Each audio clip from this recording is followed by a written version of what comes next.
Here's my review of Avatar Fire and Ash. This movie is, in many ways, exactly what I thought it would be. And first things first, I just want to say I had a really fun time with this movie. And it is, I think, what a lot of people say. It is, first things first, visually, it is incredible. Like, you are not going to find a better looking movie this year. Like, it really is truly breathtaking. And I've seen a lot of people, me myself included, have said, like, yes, these are visual marvels, but the story is oftentimes lackluster. And I, after watching this movie, I both agree and disagree. Where I understand both sides. I am someone who I thought I really had a fun time with this movie. But I wouldn't really say at any point I was really like emotionally moved from a story level, but from emotionally moved out of awe from just how gorgeous it is. I mean, there's really no way that you can deny that every single shot of this movie is just incredible and just truly is just breathtaking. It is gorgeous. And in many ways, and I think after watching this movie, I kind of get it's like when a movie is that gorgeous and it is that visual awe factor, I can get how that could be enough for you. And for me, I'll say, like I said, this is someone who likes it. It's like, I would say it really does enhance it. And also, there was one other thing that I liked a lot of stuff here, but there was one main thing that I really liked in this movie that made me get mad at this movie because I wanted to see more. And that is Varang, the leader of the Fire Tribe. I really enjoyed this character. She was such a menace in this movie. And every single scene that she's in, I just thought was fantastic. And Una Chaplin is great in the role. And it's disappointing because I wanted to see more. I really liked her character. I thought that the performance was really almost just creepy and unsettling, but in just such a fascinating way. And it was almost just frustrating. I just wanted to see more of her.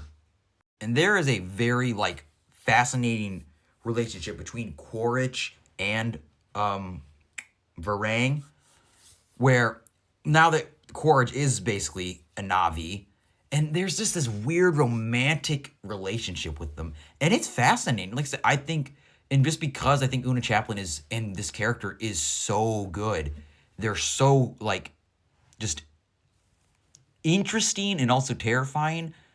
I was just so intrigued in this weird relationship that I was just kind of disappointed that it wasn't, super fleshed out. And for a 3-hour movie, I mean, I wish we just could have seen more of the villain.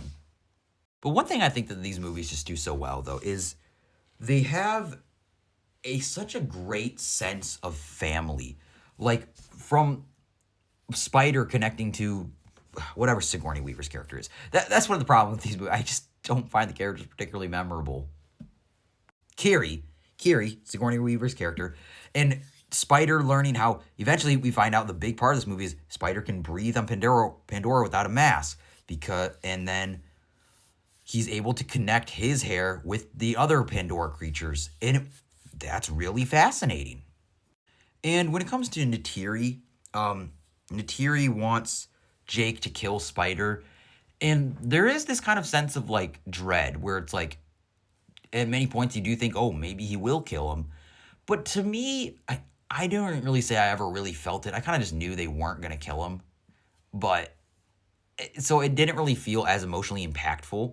Although there is a beautiful scene where Jake hugs him when he was going to kill him and he chooses not to. And especially, and Neytiri even wants him to not do it. And there's some really great and beautiful emotional scenes in this movie. And Zoe Saldana is just fantastic as Neytiri. She's so great. But the big kind of part of this movie is where when we find out that Spider kind of basically becomes one with the Na'vi once his mask breaks. And him being able to breathe without a mask, that's that's really going to change these movies going forward because of the people trying to get trying to get into Pandora. If they can figure out a way to get onto Pandora without a mask, that's going to be bad for the Na'vi. And it's a lot of stuff where it just sets up so many fascinating things that is That's what these movies are. They're just fascinating. And from like an action standpoint, there's so many because this is obviously it is the best looking movie of the year. Let's be honest here. Like the action feels so grand and epic. That's what this like these movies are truly are epic experiences. Just my main complaints with this movie is I wanted to see more of Orang because she was so cool, and I kind of just wish I just wish I found the story to be just more compelling. But I think that there's just such a great, really, all these movies have such a great overall message of just family, soulies never quit, and stick together. And I think that that's just really beautiful in this movie. Like in or all the movies, really. That just the message of just being together is a very great one, and I think it's done very well here.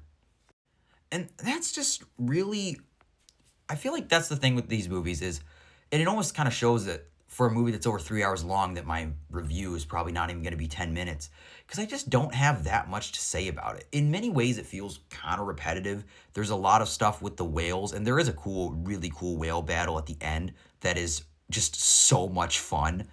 And I just think like it is exactly what I say. It is a visual spectacle, and at no point is it boring.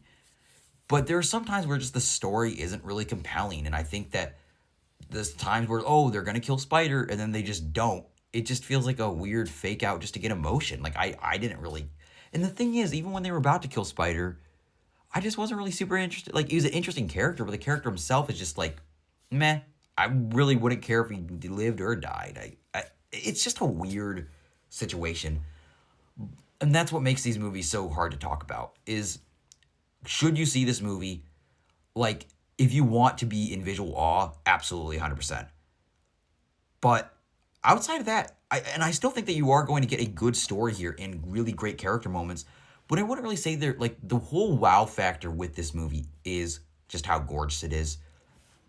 And I wouldn't really say it's as compelling. I didn't really like it as much as Way of Water. I liked it more than the first one, but it's been so long since I've seen the first one. Who even knows?